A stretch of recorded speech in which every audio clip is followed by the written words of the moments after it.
আজ যদি সত্য মিথ্যা নিয়ে কথা বলতে যাই, তাহলে আমাদের আলেম সমাজকে আমি বলবো, বিশেষ করে তাদেরকে আমি একটা জিনিস ইঙ্গিত দেব যে আপনারা জুমার খুতবাতে জোর গলায় সত্য কথা বলুন। আর আপনি সত্য বলছেন না বলেই তো বলছে পানখান মুলি সাহেব। যেই দিন সত্য কথা বলবেন সেই দিনই বলে মুলি সাহেব মনে হচ্ছে অর্ধেক ব্যাটিং পত্র আপনার গোছাতে হবে। সম্মানিত ভাই বাবাজিগণ, জাস্ট আলেম সমাজের কাছে আমার অনুরোধ থাকবে, আমি কোনো আলেম নয়, তবুও আমার অনুরোধ থাকবে যে আপনারা সত্যের সাথে মেম্বারের মধ্যে কথা বলুন।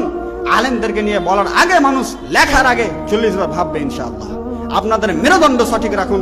সাধারণ মানুষের সাথে মিশছেন এমন করে আপনারা যে মনে হচ্ছে আপনার কোনো ব্যক্তিত্বের কোনো দাম নেই। আপনার একটা ব্যক্তিত্ব থাকবে, আপনার একটা পার্সোনালিটি থাকবে একজন আলেম হিসেবে। সেটা হচ্ছে কি সত্যবাদিতা, সেটা হচ্ছে কি ন্যায় পরায়ণতা। কোনো মতেই যেন এই কমেন্ট সাধারণ মানুষ না করতে পারে, হেট মুখ মুলবিত মিথ্যা করে এই কথা যেন না বলতে পারে। তারপরে চলুন সম্মানিত ভাই বাবাজিগণ, আমরা এরপরেও হাদিস এবং কোরআন থেকে সত্য মিথ্যা সম্পর্কে জানি। আল্লাহ রাসূল সাল্লাল্লাহু আলাইহি ওয়াসাল্লাম বলছেন, লা তাকুল লিল মুনাফিকিনা সাইয়্যাদুন ফা ইন্নাহু ইন্নাকা সাইয়্যাদুন ক্বাদ আসখাতুম রাব্বুকুম আজ্জাহ ওয়া আজ্জাল। আল্লাহ রাসূল সাল্লাল্লাহু আলাইহি ওয়াসাল্লাম বলছেন যে তুমি এমন মুনাফিক ব্যক্তিকে নেতা হিসেবে গ্রহণ করো না। মুনাফিক ব্যক্তিকে যদি নেতা হিসেবে গ্রহণ করো তাহলে তুমি তোমার প্রতিপালককে অসন্তুষ্টিত করলে। আমি জানি মেম্বার সাহেব যে মিথ্যুক গুন্ডা, এরপরে তাকে মেম্বার হিসেবে নির্বাচিত করে ভোট দিলাম। আমি রাজনীতি করছি তা নয়, রাজনীতির বিরোধিতা করছি তা নয়, জাস্ট আপনাকে হকটা বুঝাবার একটু চেষ্টা করছি। আমি জানি যে অমুক ব্যক্তিটা মিথ্যুক, তারপরে ওকে আমি দায়িত্বে উঠিয়ে দিলাম 2-4 হাজার টাকার লেগে। আমি জানি বিচারক সাহেবের মিথ্যুক, এরপরে ওকে আমি বিচারে ডাকলাম। কেন? আমি যে মিথ্যুক, যদি মিথ্যুককে না ডাকি তাহলে তো বিচারে আমি সফল হতে পারবো না, বিচারে তো আমি পরাজয় হয়ে যাব। সম্মানিত ভাই বাবাজিগণ, আল্লাহ রাসূল সাল্লাল্লাহু আলাইহি ওয়াসাল্লাম আরো বলছেন, কোন ব্যক্তি মিথ্যুক ব্যক্তিকে যদি বলে, মুনাফিক ব্যক্তিকে যদি বলে যে হে আমার নেতা, অর্থাৎ তার প্রতিপালককে সে রাগান্বিত করলো। মিথ্যুক ব্যক্তিকে হে আমার নেতা এ কথা বলাটাই হচ্ছে রাগান্বিত করা আল্লাহকে। আপনি কি চান যে আল্লাহ তাআলা রাগান্বিত হয়ে যান? যদি না চান, আজকেই মিথ্যুক ব্যক্তিকে, মুনাফিক ব্যক্তিকে কে নেতা হিসেবে গ্রহণ করা থেকে নিজেকে বিরত রাখুন। এটাই আপনাকে জোরালো নির্দেশ থাকবে। সম্মানিত ভাই বাবাজিগণ, আরো আমরা সত্য মিথ্যা সম্পর্কে আলোচনা করবো ইনশাআল্লাহ। আল্লাহ বারাক তাআলা, রাসূল সাল্লাল্লাহু আলাইহি সাল্লাম বলছেন, দুনিয়া ও দুনিয়ার মধ্যে তোমাদের কাছে যাহা কিছু আছে এ সব কিছু যদি হারিয়ে যায়, আর 4টা জিনিস যদি তোমাদের কাছে থাকে তাহলে তোমাদের জন্য যথেষ্ট। সেই 4টা, সেইগুলো কি? আল্লাহ রাসূল সাল্লাল্লাহু আলাইহি সাল্লাম বলছেন, 1 নম্বর, তোমাদের মধ্যে যদি আমানত রক্ষা করার জ্ঞান থাকে তাহলে দুনিয়া ও দুনিয়ার সবকিছু হারিয়ে গেলেও সমস্যা নেই। আর আমানত রক্ষা কাকে বলে মাওলানা সাহেব? আর আমানত রক্ষা কাকে বলে? আমানত হচ্ছে পৃথিবীর হার একটা সৃষ্টি আপনার জন্য আমানত। আপনার নিজের সময় হচ্ছে আপনার আমানত। আজকে সময় যদি নিয়ে কথা বলতে যাই অনেক সময় চলে যাবে। আপনি একজন দায়িত্বশীল ব্যক্তি, বিচারক ব্যক্তি, আপনার সঠিক বিচার করাটা হয়ে গেল এক প্রকারের আমানত। এই পৃথিবীর মধ্যে যাহা কিছু আছে আমাদের জন্য সেগুলো আমানত, সেগুলোর খেয়ানত করা উচিত নয়। আজকে যে ইনভাইট দাওয়াত দেওয়া হলো, সবকে বলা হলো যে আসেন আসেন আসেন, বড় বড় মাওলানা আসবে, বড় বড় বক্তা সাহেবরা আসবে, কিছু কোরআন হাদিস থেকে শুনবেন। তারা তাদের সময়ের প্রাধান্য দিল না, চায়ের দোকানে আড্ডা মারলো।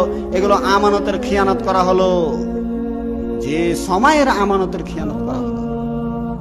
আজ যে ফ্রি ফায়ার আপনার ছেলেকে দিয়ে দিয়েছেন মোবাইল, পাবজি গেম খেলতে, আপনি জানেন এই পাবজি গেম কেন আপনাকে 12,000 টাকা 10,000 টাকা দিয়ে কিনে দেওয়া হয়?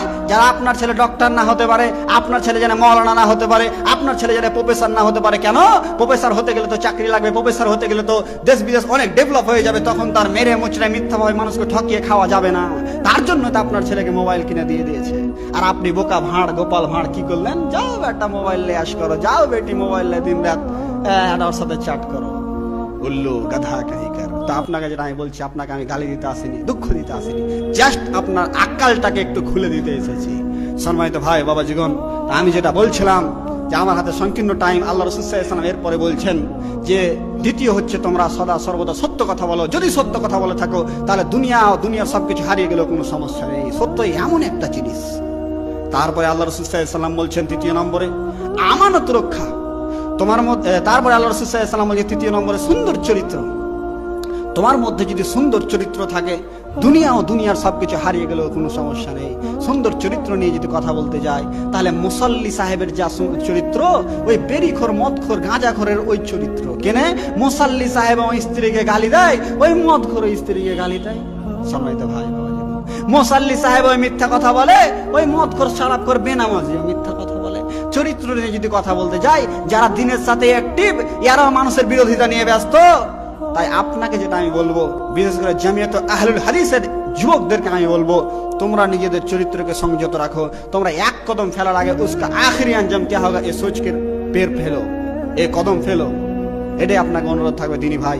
এটাই বলবো যে তোমার চরিত্র যেন এমন হয়, তোমার ব্যক্তিত্ব পার্সোনালিটি যেন এমন হয় যে তুমি দিনের দাওয়াত দিলে মানুষ প্রভাবিত হয়, তোমার কাছ থেকে যেন মানুষ পালিয়ে না যায়, তোমার কথা শুনে যেন তার আকালের মধ্যে কিছু না কিছু উপকার হয় যে না কথা ঠিক বলছে, মানুক আর না মানুক, না ঠিক কথা বলেছে। এরকমটা যেন তোমার চরিত্র না হয় যে তোমার চরিত্র দেখে মানুষ ছিটকে পালিয়ে যায়। তোমার চরিত্র হবে এমন যাতে আমাদের আশেপাশে যারা অন্য প্রজাতির মানুষ আছে, অর্থাৎ হিন্দু খ্রিস্টান, তারা যেন একটা তাদের মধ্যে প্রভাব পড়ে, না না না লোকটা ভালো। এরকম সুন্দর চরিত্র নিজের গড়ে তোলো।